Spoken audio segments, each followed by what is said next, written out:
Kabanata 13 sa Netherlands at sa Scandinavia. Sa Netherlands, maaga pa lang ay nagbangon na ng desididong pagtutol ang kalupitan ng Papa. 700 taon pa bago ang kapanahunan ni Luther, ang Papa sa Roma ay walang takot ng pinatalsik ng 2 obispo noong matuklasan ang tunay na likas ng banal na pangasiwaan matapos na ipadalang embahador sa Roma. Ang Diyos ay nagkaloob sa kanyang reyna at asawa, ang iglesia, ng isang marangal at walang hanggang panustos para sa sangbahayan nito, isang bigay kaya na hindi kumukupas o nabubulok at binigyan siya ng walang hanggang korona at setro. Napawang pinakikinabangan mo kagaya ng pagharang ng isang magnanakaw. Itinatag mo ang iyong sarili sa templo na parang Diyos, sa halip na isang pastol ay naging lobo ka sa mga tupa. Gusto mo kaming maniwala na ikaw ang kataas-taasang obispo, ngunit ikaw ay mas nag-aasal pang malupit na pinuno. Dapat sana'y lingkod ka ng mga lingkod, gaya ng tawag mo sa sarili mo, ngunit sinikap mong maging Panginoon ng mga Panginoon. Inilagay mo sa kahihiyan ang mga utos ng Diyos. Ang banal na Espiritu ang tagapagtatag ng lahat ng iglesia sa buong nasasaklaw ng lupa. Ang lungsod ng ating Diyos, na dito'y mga mamamayan tayo, ay saklaw ang lahat ng dako sa kalangitan. At ito'y mas malawak kaysa sa lungsod na pinangalan ng Babylonia ng mga banal na propeta na nagpapanggap na banal na natamo raw ang pagsang-ayon ng langit at ipinagmamayabang na ang kanyang karunungan ay walang katapusan at ang huli, siya raw ay hindi nagkakamali ni kailan may magkakamali bagaman walang paliwanag. Gerald Brand, History of the Reformation in and About the Low Countries, Book 1, page 6. Sa bawat daang taon ay may ibang bumabangon upang ulitin ang protestang ito. At yung mga unang tagapagturo na naglalakbay sa iba't ibang lupain at nakilala sa iba't ibang pangalan, nataglay ang katangian ng mga misyonerong Vodwa at pinalaganap kahit saan ang kaalaman sa Ebanghelyo ay nakapasok sa Netherlands. Ang kanilang mga doktrina ay mabilis na kumalat. Ang Biblia ng mga Waldenses ay isinalin nila sa wikang Dutch. Sinabi nila na may malaking kapakinabangan dito. Walang pagpapatawa, walang katakata, walang pagbibiro, walang pangdaraya, kundi mga salita ng katotohanan na talagang dito at dooy may matigas na balat. Ngunit ang kaloob-looban at linamnam ng kung ano ang mabuti at banal ay madaling matuklasan dito. Gerald Brand, History of the Reformation in and About the Low Countries, Book 1, page 14. Ganyan ang isinulat ng mga kapanalig ng sinaunang pananampalataya noong 12 siglo. Nagsimula ngayon ang pag-uusig ng Roma, ngunit sa kabila ng sunugan at mga pagpapahirap, ang mga mananampalataya ay patuloy na dumami. Matatag na ipinapahayag na ang Biblia lamang ang hindi nagkakamaling sanggunian sa relihiyon at walang sino mang tao ang dapat piliting maniwala kundi dapat hikayatin sa pamamagitan ng pangangaral. Martin, Volume 2, page 87. Ang mga turo ni Luther ay nakasumpong ng kaangkop na lupa sa Netherlands at bumangon ang masigasig at tapat na mga tao upang ipangaral ang Ebanghelyo. Mula sa isang probinsya ng Holland ay nanggaling si Menno Simons. Dahil pinag-aral na Romano Katoliko at naordenahan bilang pari, siya'y talagang walang alam sa Biblia at ayaw niya itong basahin dahil sa takot na maling lang ng erehiya. Nung ang pag-aalinlangan hinggil sa doktrina ng transubstantiation na yung tinapay at alak tuwing misa ay nagiging aktwal na katawan at dugo ni Kristo, ay nagpupumilit sa kanya, inisip niyang ito'y isang tuksong galing kay Satanas, kaya't sa pamamagitan ng pananalangin at pangungumpisal ay sinikap niyang maalis ito sa kanya, ngunit walang nangyari. Sa pamamagitan ng pakikihalubilo sa mga lugar ng paglilibang, ay sinikap niyang patahimikin ang nag-aakusang tinig ng konsensya, ngunit wala pa rin itong nagawa. Pagkaraan ng ilang panahon ay naakay siyang pag-aralan ang bagong tipan, at ito, pati na ang mga sinulat ni Luther, ay naging dahilan upang tanggapin niya ang bagong pananampalataya. Hindi nagtagal ay nakasaksi siya sa karatignayon ng pagpugot sa isang tao na papatayin dahil sa muling pagpapabautismo. Ito ang nagtulak sa kanya na pag-aralan ang Biblia tungkol sa pagbabautismo ng mga sanggol. Wala siyang makitang katibayan para dito mula sa kasulatan, kundi nakita niya na kahit saan ang pagsisisi at pananampalataya ay kinakailangan bilang kondisyon sa pagtanggap ng bautismo. Si Meno ay humiwalay sa simbahang Romano at itinalaga ang kanyang sarili sa pagtuturo ng mga katotohanang natanggap niya. Pareho sa Germany at sa Netherlands ay may lumitaw ng mga grupo ng panatiko na nagtataguyod ng mga kakaiba at mapaghimagsik na doktrina na hinahamak ang kaayusan at katinuan at nagsisimula ng karahasan at rebelyon. Nakita ni Meno ang mga nakakatakot na resultang tiyak nakakahantungan ng mga kilusang ito at walang pagod niyang tinutulan ang mga maling aral at kakaibang pakana ng mga panatikong ito. Gayon may marami na sa mga nailigaw na mga panatikong ito ang tumalikod na rin sa mga mapaminsalang aral nila at marami pa ring natitirang mga anak ng lahing mula sa mga sinaunang Kristiyano, mga bunga ng aral ng mga Waldenses. Sa mga taong ito, si Meno ay naglingkod ng may malaking sigasig at tagumpay. Sa loob ng 25 taon, siya ay naglakbay kasama ang kanyang asawa at mga anak na nagtitiis ng maraming hirap at kasalatan at kadalas ay nanganganib ang kanyang buhay. Binagtas niya ang Netherlands at ang hilagang Germany na naglilingkod lalo na sa masamak na mga tao, ngunit nagkakaroon ng laganap na impluensya. Palibas ay likas na mahusay magsalita, bagaman limitado ang pinag-aralan, siya ay isang taong may matatag na integridad, may mababang kalooban at magandang ugali, at may tapat at maalab na kabanalan na inihahalimbawa sa sarili niyang buhay ang mga alituntuning itinuturo niya, kaya't nakuha niya ang pagtitiwala ng mga tao. Ang kanyang mga tagasunod ay kalat-kalat at inaapi. Sila'y nagtiis ng lubha dahil napagkakamalang mga panatikong Musterite. Ngunit marami ang nahikayat dahil sa kanyang mga paggawa. Wala nang ibang lugar na mas laganap na tumanggap sa mga bagong doktrina kaysa sa Netherlands. May iilang bansa lang talaga na mas matindi ang pag-uusig na dinanas ng mga tagasunod nito. Sa Germany ay pinagbawal ni Charles V ang reformasyon at gusto niyang sunugin ang lahat ng tagasunod nito. Ngunit ang mga prinsipe ay tumayo upang maging hadlang sa kanyang kalupitan. Sa Netherlands ay mas malakas ang kanyang kapangyarihan at ang mga mapang-usig na kautusan ay mabilis na nagsunod-sunod.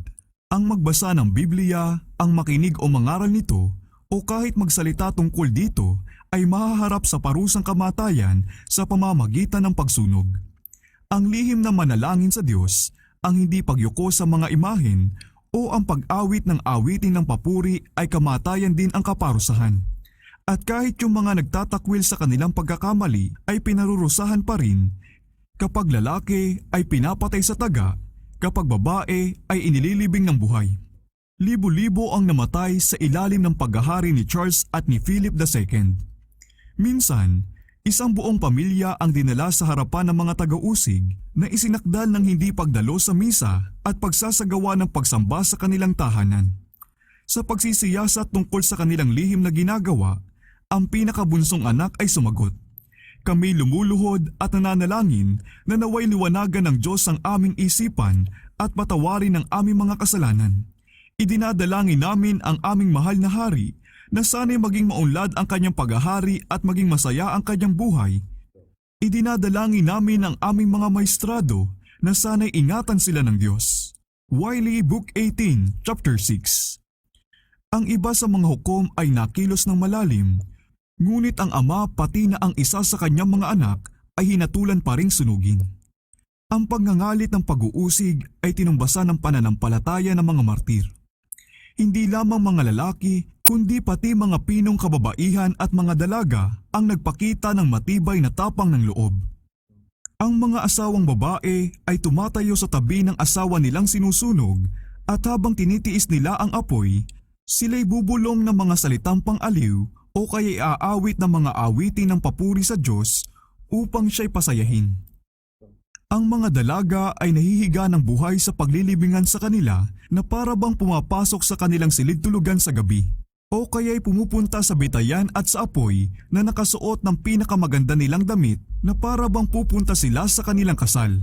Wiley Book 18, Chapter 6. Gaya noong panahong sikaping lipuli ng paganismo ang ebanghelyo, ang dugo ng mga Kristiyano ay binhi.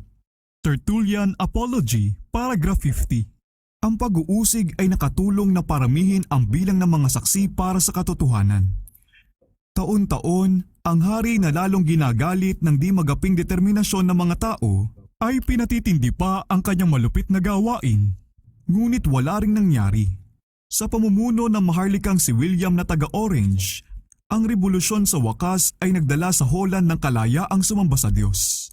Sa kabundukan ng Piedmont, sa mga kapatagan ng France at sa mga baybayin ng Holland, ang pagsulong ng ebanghelyo ay tinataka ng dugo ng mga alagad nito. Ngunit sa mga bansa sa Hilaga, ito'y nakapasok na mapayapa. Ang mga estudyante ng Wittenberg, pag-uwi sa kanilang mga tahanan, ay dinala ang bagong pananampalataya sa Scandinavia. Ang pagkakalathala ng mga sinulat ni Luther ay nagpakalat din ng liwanag. Ang mga simple at matatapang na mamamayan ng Hilaga ay tumalikod sa katiwalian, karangyaan at sa mga pamahiin ng Roma upang malugod na tanggapin ang kalinisan, ang kasimplihan at nagbibigay buhay ng mga katotohanan ng Biblia. Si Tausen, na reformador ng Denmark, ay anak ng isang magbubukid. Maaga pa lang ay kinakitaan na ang batang ito ng matinding katalinuhan, kinauhawan niya ang edukasyon, ngunit ito'y naipagkait sa kanya dahilan sa kalagayan ng kanyang mga magulang kaya't siya'y pumasok sa kumbento. Dito'y nakuha ng kalinisan ng kanyang buhay, pati na ng kanyang kasipagan at katapatan ang loob ng kanyang superior. Ang pagsusuri ay nagpapakita na siya'y nagtataglay ng talento na may pag-asang sa hinaharap ay magiging mabuting paglilingkod sa simbahan. Napagpasyahan na siya'y papag-aralin sa isang universidad sa Germany o sa Netherlands. Ang kabataang mag-aaral ay pinayagang pumili ng papasukan niyang paaralan sa isang kondisyon, na siya'y hindi mag-aaral sa Wittenberg. Ang iskolar na ito ng simbahan ay hindi dapat manganib sa laso ng erehiya. Iyan ang sabi ng mga prayle. Si Tausen ay pumasok sa Cologne na noon, gaya rin ngayon, ay isa sa mga kuta ng Romanismo. Dito hindi katagalan ay nagsawa siya sa mga kahiwagaan ng mga tagapagturo sa paaralan. Halos noong panahong ding iyon siya nakakuha ng mga isinulat ni Luther. Binasa niya ito na may pagkamangha at kasiyahan at labis na hinangad na matamasa ang personal na pagtuturo ng reformador na ito. Ngunit bago magawa ito, kailangan muna niyang isapanganib na bigyan ng sama ng loob ang kanyang superior sa monasteryo at mawala ng tulong sa kanya. Kaagad din siyang nagpasya at di nagtagal siya'y nagpatala bilang estudyante sa Wittenberg. Pagbalik sa Denmark, siya'y muling pumunta sa kumbento niya. Wala pa ring naghihinala na siya ay isa ng Lutheran, hindi niya inihayag ang kanyang lihim, kundi siya'y nagsikap na akayin ang kanyang mga kasamahan sa mas malinis at mas banal na pamumuhay nang hindi napupukaw ang kanilang ibang mga iniisip. Binuksan niya ang Biblia at ipinaliwanag ang tunay na kahulugan nito at sa wakas ay ipinangaral sa kanila si Kristo bilang siyang katuwiran ng makasalanan at ang tangi niyang pag-asa sa kaligtasan. Labis ang galit ng mga ito, na labis pa namang umasa na siya'y magiging magiting na tagapagtanggol ng Roma. Kaagad siyang inalis sa sarili niyang monasteryo at ikinulong siya sa kanyang selda at mahigpit na binantayan. Laking takot ng mga bagong tagapagbantay niya nang di katagalan ay ilan sa mga monghe ang nagsabing sila'y nahikayat na sa protestantismo. Mula sa mga rehas ng kanyang selda ay ipinabati ni Tausen sa kanyang mga kasamahan ang mga kaalaman sa katotohanan. Kung bihasa lang sana ang mga paring iyon na taga-Denmark sa panukala ng simbahan ukol sa pakikitungo sa erehiya, hindi na sana muling narinig pa ang tinig ni Tausen. Ngunit sa halip na ilagay siya sa isang libingan sa isang lihim na bilangguan sa ilalim ng lupa, itiniwalag nila siya sa monasteryo. At ngayon, wala na silang magagawa. Isang batas ng hari na kalalabas pa lamang ang nagbibigay ng proteksyon sa mga tagapagturo ng bagong doktrina. Si Tausen ay nagsimulang mangaral. Ang mga simbahan ay binuksan para sa kanya at ang mga tao ay nagdagsaan para makinig. Ang iba ay nangangaral din ng salita ng Diyos. Ang bagong tipan na isinalin sa wika ng Denmark ay malawakang ipinamahagi. Ang mga pagsisikap na ginawa ng mga makapapa upang pabagsakin ang gawain ay nagresulta sa pagkakalaganap nito at di nagtagal ay inihayag ng Denmark ang pagtanggap nito sa bagong pananampalataya. Pati sa Sweden, Ang mga kabataang nakainom sa bukal ng Wittenberg ay dinala ang tubig ng buhay sa kanilang mga kababayan. Dalawa sa mga leader ng reformasyon sa Sweden na sina Olaf at Laurentius Petri, mga anak ng isang panday na taga Örebro, ay nakapag-aral sa klase ni Luther at Melanchthon at ang mga katotohanang natutunan nila dahil dito ay masikap nilang itinuro. Gaya ng dakilang reformador, ginising ni Olaf ang mga tao sa pamamagitan ng kanyang sigasig at galing sa pagsasalita, habang si Laurentius naman, gaya ni Melanchthon, ay matalino, mapag-isip at mahinahon. Pareho silang may maalab na kabanalan, may matataas na naabot sa teolohiya, at may matibay na tapang ng loob sa pagpapasulong ng katotohanan. Hindi nawala ang pagtutol ng mga makapapa. Sinulsulan ng mga paring Katoliko ang mga walang alam at mapamahiing mga tao. Si Olaf Petri ay madalas na dinadaluhong ng mga tao at ilang pagkakataon na ring bahagya na siyang nakatakas ng buhay. Subalit ang mga reformador ay pinapanigan at pinoprotektahan ng hari. Sa ilalim ng pamumuno ng simbahang Romano, ang mga tao ay nalubog sa kahirapan at pinagmalupitan pa ng pang-aapi. Sila'y salat sa kasulatan. At dahil ang relihiyon nila ay panay pag-aantanda at seremonya lang na walang inihahatid na liwanag sa isipan, sila'y pabalik ng pabalik sa mga mapamahiing paniniwala at mga paganong kaugalian ng mga pagano nilang ninuno. Ang bansa ay nahati sa mga naglalaban-labang pangkat na ang walang tigil na pag-aaway ay lalo pang dumagdag sa paghihirap ng lahat. Ang hari ay nagpasyang magkaroon ng reforma sa pamahalaan at sa simbahan, at malugod niyang tinanggap ang magagaling na katulong na ito sa pakikipaglaban sa Roma. Sa harapan ng hari at ng mga nangungunang tao sa Sweden, may matinding kahusayang ipinagtanggol ni Olaf Petri ang aral ng bagong pananampalataya laban sa mga tagapagtanggol ng Roma. Ipinahayag niya na ang mga turo ng mga church father ay dapat lamang tanggapin kung ito'y kaayon ng kasulatan, na ang mahalagang doktrina ng pananampalataya ay inilalahad sa Biblia sa isang mas malinaw at simpleng pamamaraan upang ang mga ito'y maunawaan ng lahat ng tao.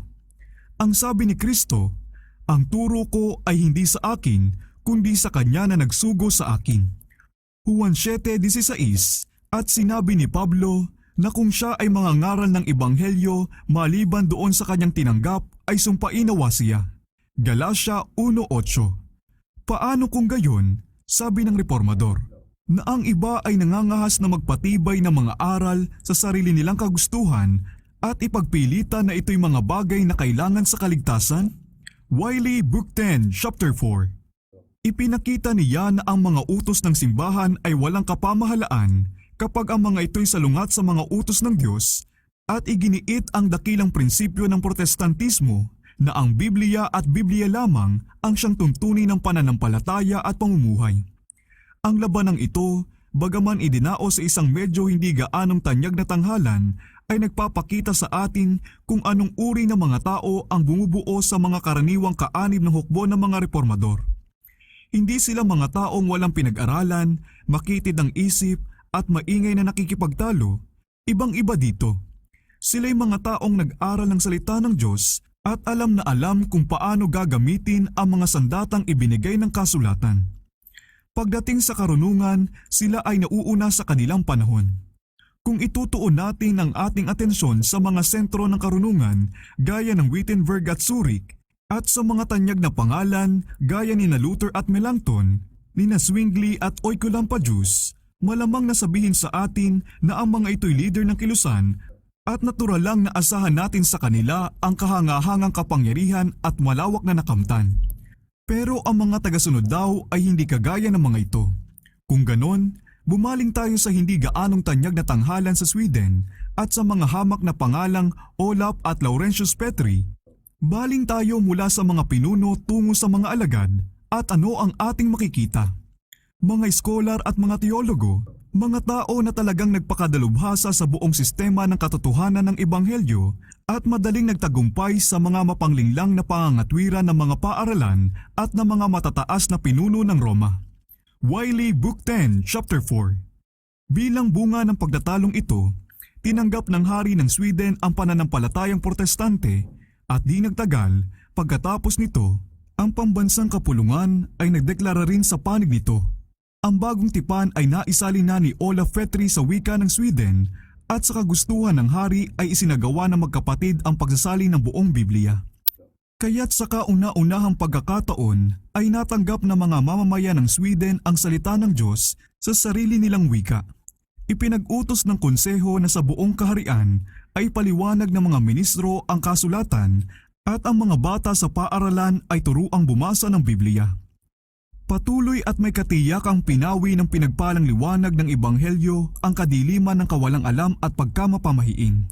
Na makalaya na sa pagpapahirap ng Roma, ang bansa ay nakaabot sa tatag ng katanyagang hindi pa nito narating dati. Ang Sweden ay naging isa sa mga muog ng protestantismo. Pagkaraan ng 100 taon, noong panahon ng pinakamatinding panganib, ang maliit at hanggang ngayon ay mahinang bansang ito, ang kaisa-isang bansa sa Europa na naglakas ng loob na tumulong, ay sumaklolo sa Germany sa matinding pagpupunyagi sa 30 Years' War. Ang buong hilagang Europa ay parang malapit ng mapasailalim uli sa kalupitan ng Roma.